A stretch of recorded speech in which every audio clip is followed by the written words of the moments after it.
Hey, what's up, everybody? Welcome to THESPIANWERX with Anthony Velvet Hall. I, of course, am your host, Anthony Velvet Hall. And like I always say, all the world is a stage, but not everybody on the stage does the same thing. So what I do is I bring people from all walks of entertainment to my stage to let them talk about what it is they do and how they do it.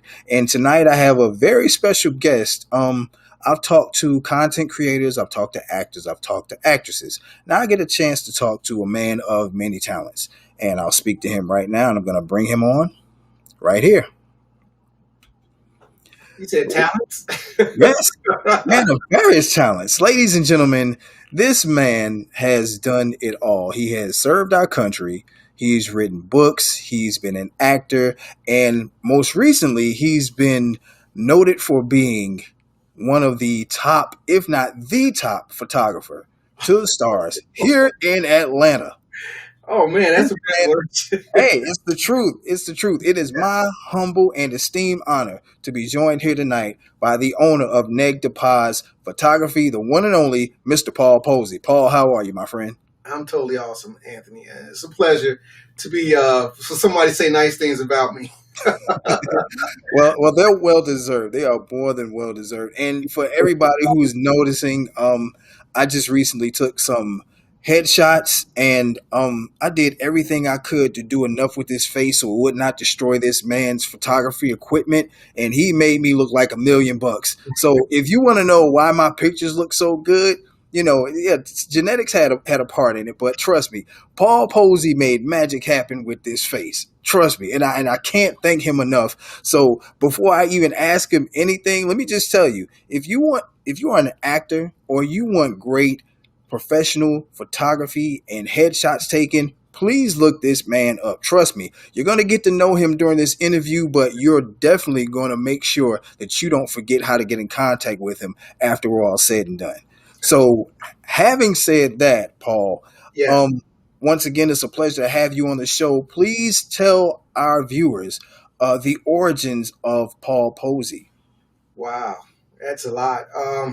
Born and raised in Gary, Indiana. Left Gary back in '85. Joined the Marine Corps.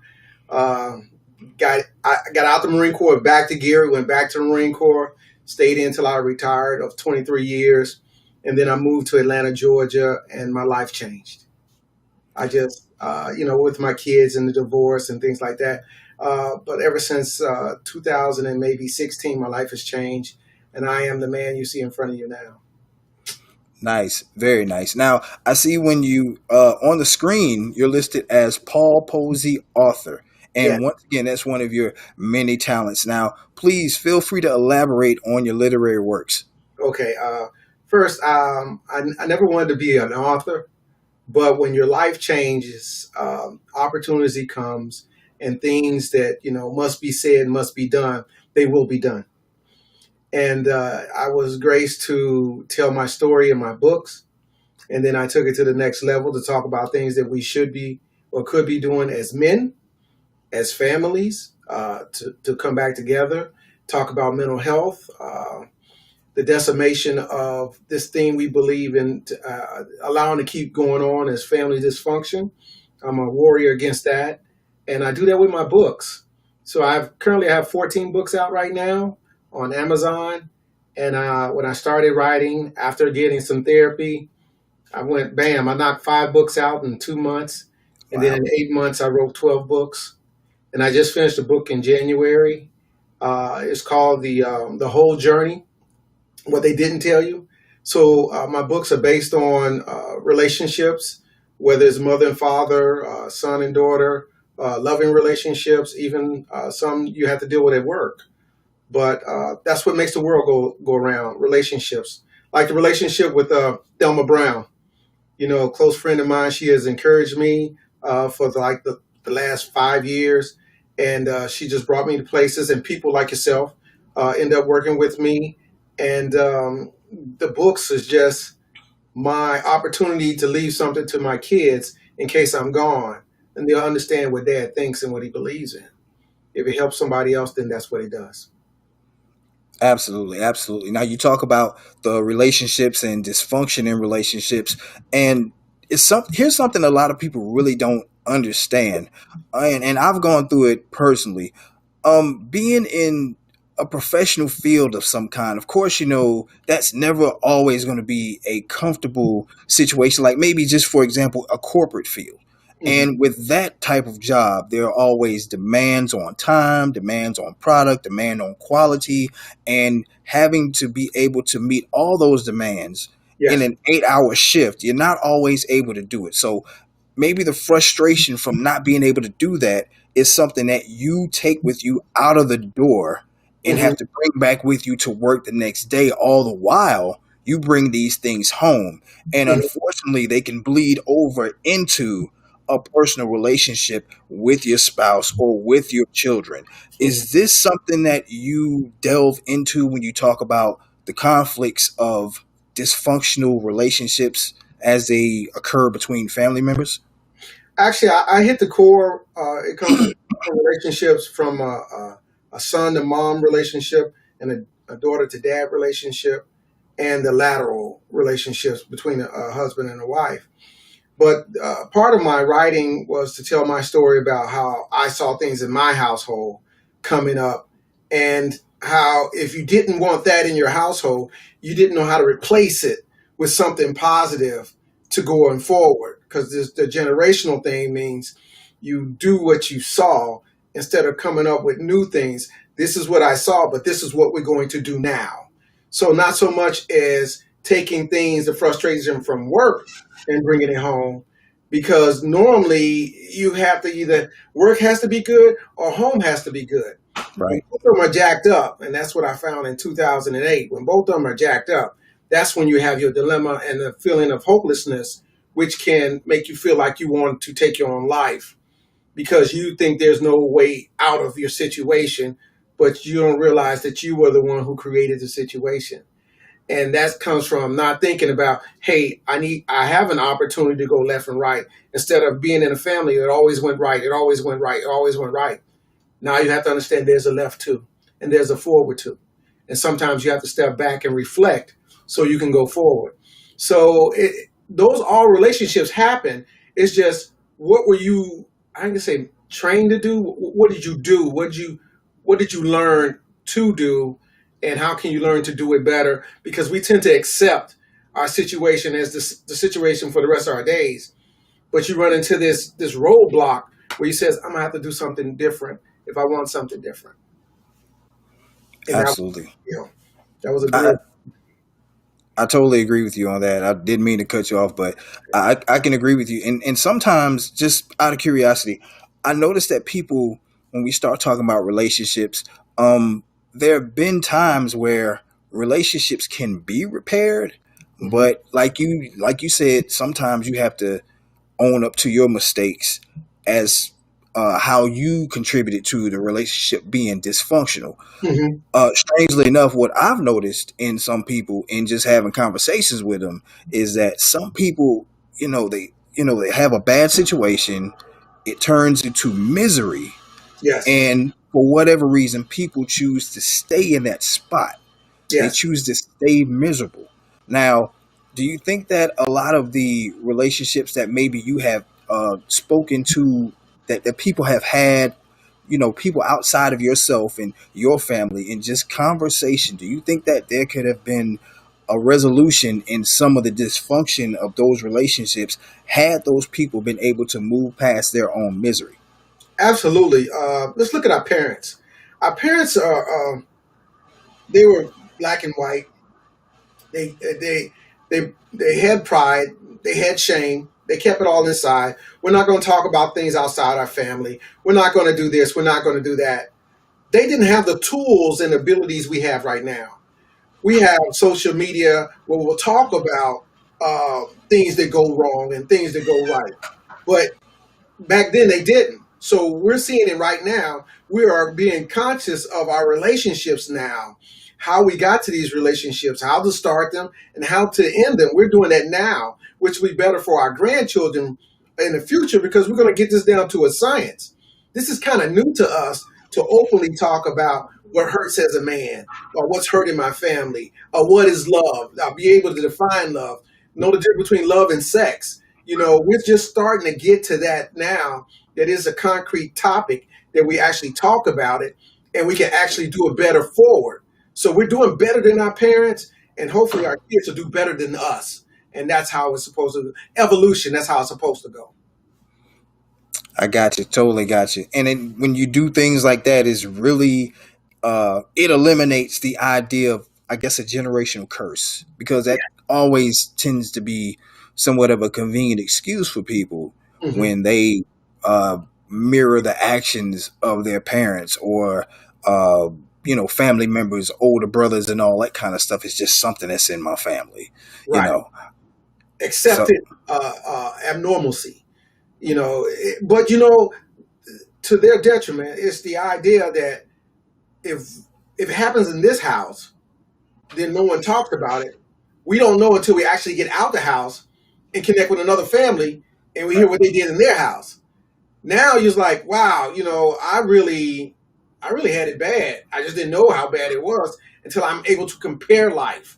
We think we want privacy of our household, but that's where your child molesters are. That's where your abuse is. In the silent, in the closed windows and closed doors of a house. Not that our homes must be transparent, but our homes must be safe havens so that we do keep things inside that are not extremely harmful to tomorrow. Like people needing therapy in their 40s about what happened to them as a small child, and no one wanted to talk about it. Or the young women who tell their parents, who tell their mother she's been molested by her mom's boyfriend, and she tells her it didn't happen and call the child a liar, and she has to grow up with that. And those are things that we don't need in our tomorrow, and we have to address it right now. And that's kind of what my books do, is saying that these are things we need to address to be better in our families, because I had to build those relationships with my kids because they had a little information and I had some information. Until we spoke, I didn't know what they were missing and I didn't know what they were getting. So once you have those conversations, then you can have a better relationship. And if you don't do it, then there's always going to be that divide of misinformation and old pain, hurt, and shame. They'll keep the house divided. And I think that's where we have to decide that we're going to do better in just slowing it down, having the conversations that need to be had. Period. I got you. Totally understand what you're saying. And from just talking to you, it seems like a lot of your books are totally factual, based off of experience, Yes. um, experience driven advice to be Yes. given to people who read your books. As an author, do you have any books that are fictional, or have you explored fiction as a topic or a genre in terms of a book that you may want to write in the future? Wow. I was just talking to a friend the other day about writing a book, a romance novel. I don't know if men write no romance novels, but I was thinking, first the title to a book comes in my head, and I was talking to her the other day, and the Good Man, Hard Man was another book, and it'll probably come just like you said. Have I thought about it? I mean, within 3 days ago, I thought about it, and I have a title, so I think I am going to work on it. Once you believe in your title and all the chapters that comes below that, you'll come out with a book. So yes, to answer your question, yes. Nice, nice. And I think that you have some really good material. I'm certain of it, because I could only imagine where you get the inspiration for that. Now, Good I'm man, sure it's hard going to be, man. Yes. yeah, absolutely. Now, to speak about your photography, you do some really great uh, photographic work. And Yes. I know that because you've done some really great work for me, for Thelma Brown, and for other people who, I've seen parts of your portfolio on your social media pages, and, different places as well. Mhm. Um, what sparked your true and genuine interest in photography? Oof. There's four things I wanted to be as a kid. I wanted to be a truck driver. I wanted to be a Marine. I wanted to be a dad, and I wanted to be a photographer. and right now I am hitting all cylinders. This was I've already been a truck driver. I am a truck driver. Already been a Marine. I'm a dad. And back in 2013, I picked up another camera, and I says, I did take some pictures back in the 80s, but in 2013, I picked up a camera, and I saw, went to go see a guy, take some pictures of me, and he inspired me to follow my photography itch. And that's what I've been doing. And I've been practicing. I practice almost every night. I want to give a shout out to everybody who's liked any pictures that I've done, because I really, really believe in my photography, and I really, really practice for you. I'm not as good as I'm humble with it, but I try hard. So I have to give you thanks for what you're saying about my work. And I'm saying that I am in the beginning stage of where I want this photography to go. It was a 5-year plan. You have to believe in your plans. It was a 5-year plan to be exactly where I'm at right now in my photography, and I'm there. My name is being thrown out there, and I hope my customer service and the experience with the time spent with me is just as good as the photos that I take. And that was my plan, because I understood the customer service is a part of it, and the experience I'm getting with everyone who sits down with me is totally awesome. When you start a new life, you create room for new things, space for new things, and I created a huge space for photography. So I will be getting better in what I do, and I'm just appreciative to be published on 3 covers of magazines, which I never thought it would happen. It just came my way, and I'm trying to make room for good things to happen for me and to me, and it's been working. It's just the idea that photography is what you think of it and what you put into it. And at 50 shots 3 times a week at night, that's how much I practice. And unfortunately, I live by myself, and I'm my own muse. So that's why you see so many pictures of me. Is I will get dressed to be my own muse and model for myself. So when you show up, I don't have to practice on you. That's my plan. Awesome. Awesome. And it's also cool to watch, just the development and the growth of what you're doing, because not only you're very honest with the idea that you are just starting. So when we see your pictures, we also see when you buy new equipment and you buy new backdrops and all this other kind of stuff. Like, I see you building, this business. It's Yes, not just an idea, it's not just something that you do. Like, this is an actual legitimate business. And yes. it's, as somebody who is always very interested in business, it's really cool to see you doing that. Um, if you had any male or female entertainment person who you could shoot, who would it be? Wow. um, Only get one. You get a male and a female. Okay. Barack Obama, Mhm. for sure, for the conversation. To sit with him in conversation, and probably wow. I'd shoot Hillary Clinton, Oh, because I would pick her because what she's watched in the last 5 years, from losing, and her history, to sit with her and have that conversation about failing at that level, and how do you build back up at her level. She's at a world level, and she was devastated by a failure. But to have that conversation, not that I think she would be the best shot ever taken, but that conversation of, because I believe failure, in failure there's triumph. And I would definitely try to use what I could from her failures to understand her psyche about what happened. Because I know if I lost to Donald Trump, I would be devastated, and to be thought of the way they think about her. Not that I'm even a fan of hers, but just that conversation would be that. Because there's a lot of beautiful women out there I could want to take a picture, but I don't know if I would learn a lot from them. Maybe Oprah. Maybe Oprah, but she doesn't have enough tragedy, because we already seen it. I'm talking about the recent tragedy that Hillary Clinton's gone through. Catch, absolutely. catch that. Absolutely. Yeah, that would that would definitely be something. Yeah. And I think, I mean, like from a personal standpoint, I mean that I when we discussed when I was taking the pictures, like Yeah. with you, it's Yeah. definitely experience because most of the times I'm taking pictures with people and it's just like, okay, go over there and stand or go over there and do this and go over there. It's just like it's such a mundane experience with most other photographers.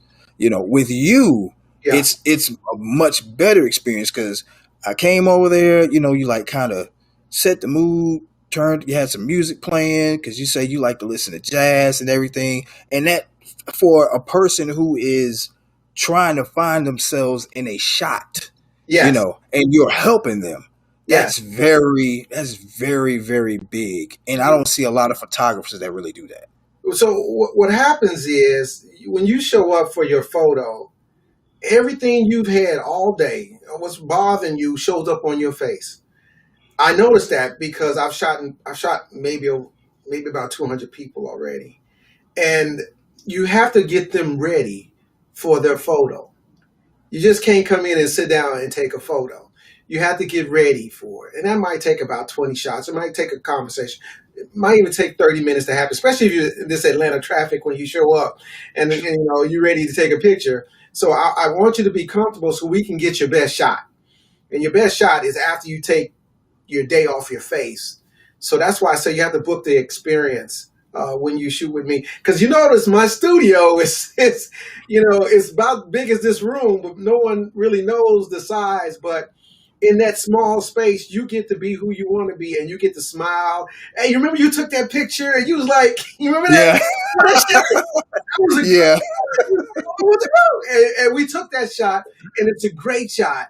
And Mm. but that's the same thing that must happen when you sit down to take your photo is to just be you and allow me to do that. And some of the best shots we're going to take is when you're not paying attention to me taking that shot. You may not use it, you may not post it, but you got it. And that shot right there, you got that shot and you took that shot. It was really you. It wasn't something that we mechanically put in place to make sure it happened. So you got that, you got the mechanical shot, and you got the shot that who you are. And what happened in my that got me to hit the gas was I took some photos, and I paid a nice amount of money for 3 photos. I didn't like 2 of them, and I was like, this has got to be a better way to do this instead of you just taking a picture and give me something you think I like. And that's why I shoot, that we're tethered and you look at them and this is what you like. And not only that, you get more than what you bargained for when you work with me. So you don't walk out with 4 photos. You walk out with the best photos because those are the best photos of you and some of those candid shots. And that's our experience together. Absolutely, absolutely, man. Those are some really great shots, and I know when that that was a pretty cool photo right there. Like, I mean, all of them were pretty cool. I So wait a minute, definitely, before we move any further, Mhm. let's talk about wrestling. Yeah. Let's Because talk about I got to tell you what I know about wrestling. it. Okay. I am one of the wrestler fans from back when they were in Chicago. You got Dick the Bruiser, the Crusher, Ox Baker, the Right. Valiant Brothers, uh, all Bobo Brazil. I remember watching Channel 44 back in the day. And guess who I met? Who'd you meet? The Road Warriors, the Legion Oh of wow. Doom.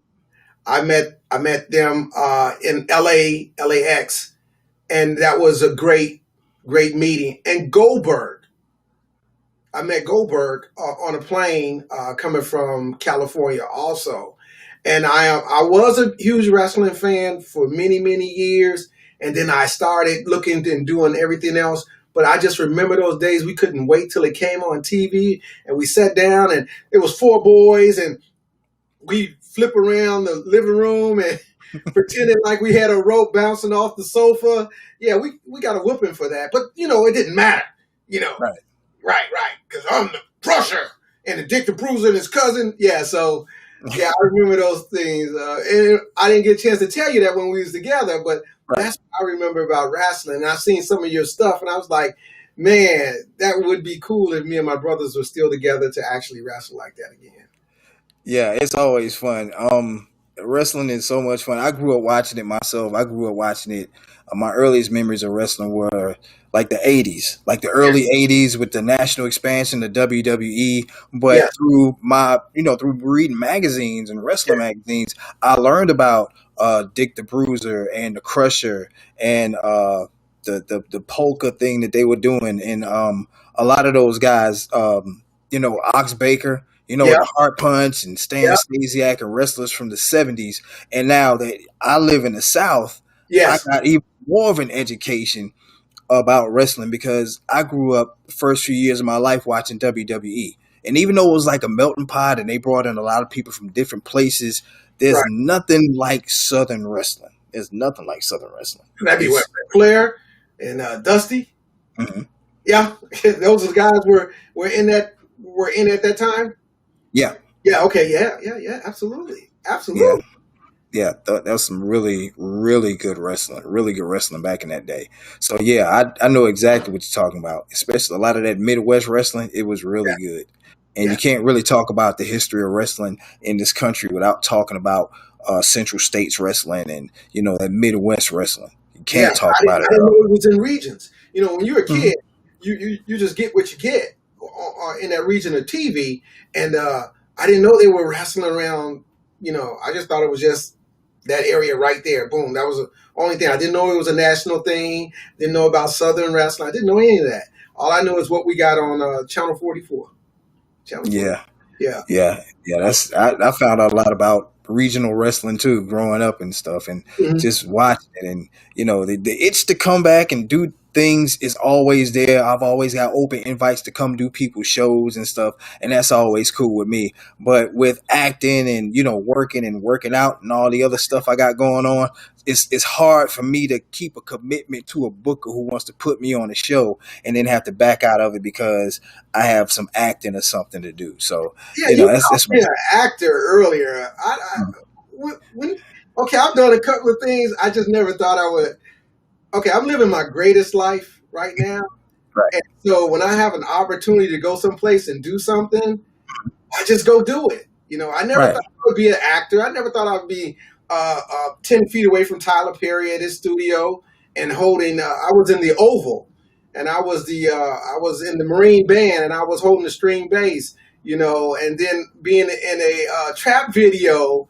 Me trying to explain to my kids, yeah, I was in a trap video the other day with St. John and Little Baby rolled through and he did the hooks. And I was like, you guys got to believe me. And I had to show them the video.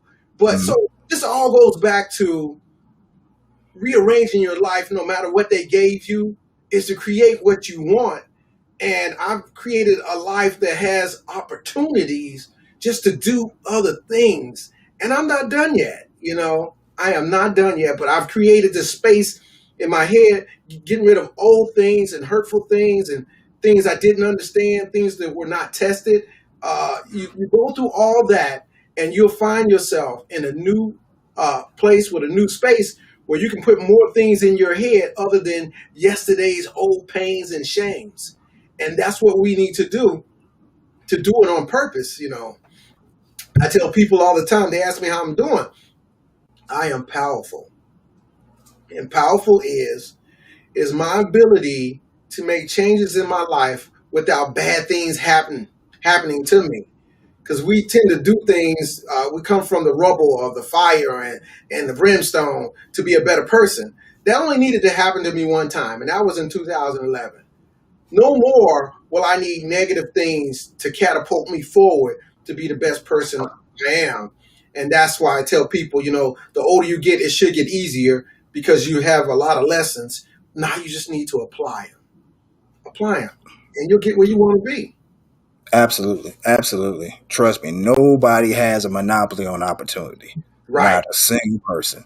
right. And I've learned that through some of my own stuff, being a wrestler and being an actor. So I applaud you for, living your best life. And Mm, like you said, you're just really scratching the surface. You're just getting started. Like people, if for those who are just really getting turned on to you, yeah. they don't know your history. They know what you're doing and are getting educated about you. Yeah. But I think it's always foolish to look at anybody and think that, this chapter is the best chapter and it's the final chapter. You're still going, you're still doing your thing.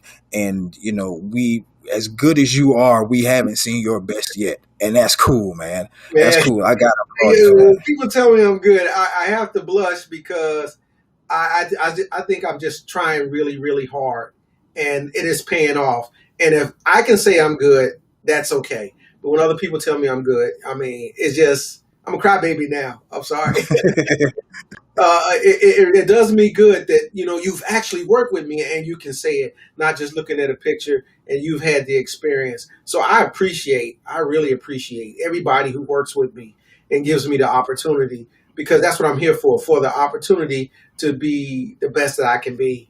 And there's a lot of great photographers in Atlanta. And I'm just glad that someone would mention my name on the same post with some of these guys. And it's like, hey, we need a photographer. And I look at the list of names, and then somebody will say, try Paul Posey, and I'm like, yeah, try me, because there's nothing I won't practice to do for you to make sure when you show up that I am not trying to figure it out when you get there.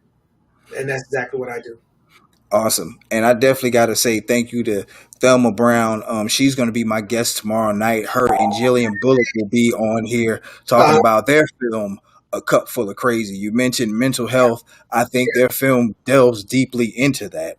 yeah. So, Paul, while I have the opportunity, please enlighten everybody on all of your web links and how they can get in touch with you on social media. Okay. If you want to catch me on the day to day, catch me on my Facebook page. I always leave something inspirational, something deep in thought. Catch me there.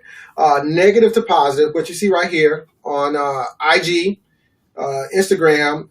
That's my personal page. Underscore photography is my professional page on Instagram. I have N2P photography. That's another page on Facebook.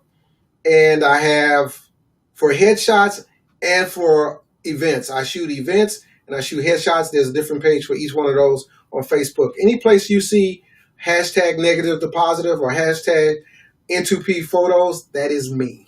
That is me. And my number is 770-316-4319. Give me a call before 10 p.m. and I'll answer any question I can for you.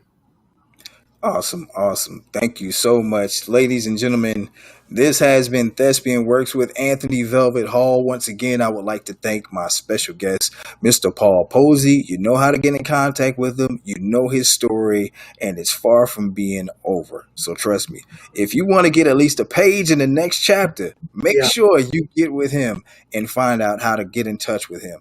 All right, everybody out there, I thank you for joining us tonight. And as always, I leave you with three things.